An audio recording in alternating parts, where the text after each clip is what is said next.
Welcome back. There is a really popular study right now that is hitting the headlines everywhere about GLP-1. And this study is on one particular participant. We'll call her participant 3. And she is now well known for having the first brain implant that is recording the effect of GLP-1. So it is kind of crazy, yes, but this participant, and you can even look it up, they call her participant 3. She has an implant placed in her reward center of the brain, the nucleus accumbens. And the reason she had this placed was to see how the GLP-1 medication was working or not working for her. And so what the scientists did was when she had the implant in place, it creates a recording of the electrical activity in that particular region of the brain.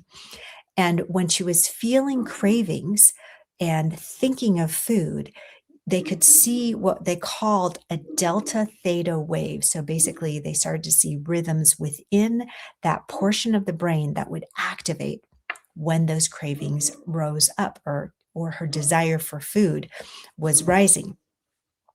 Now, when they gave her the GLP-1 medication, they saw that region of the brain that would have that spiking activity for craving, it just flatlined. So the medication just flatlined that area of the brain, and so her cravings disappeared. So the medication was changing the activity within the brain itself. That's what the recording showed.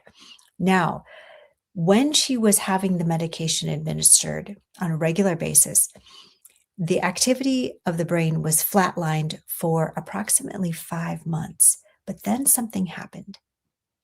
It stopped working.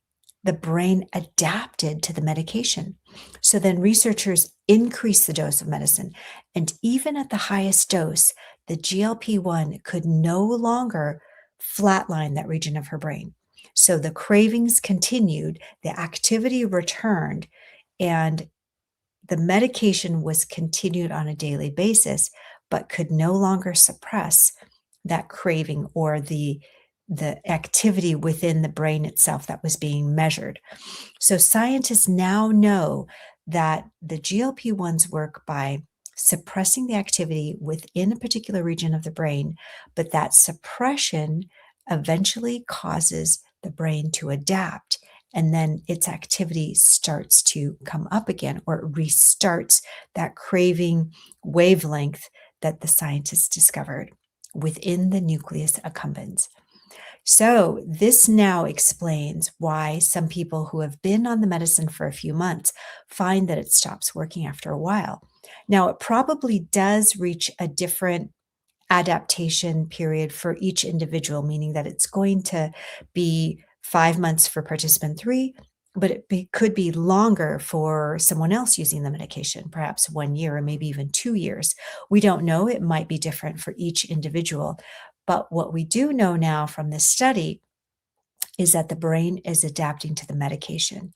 And what that means is that even at higher doses, the brain is still going to have breakthrough craving signals, even with the medication on board.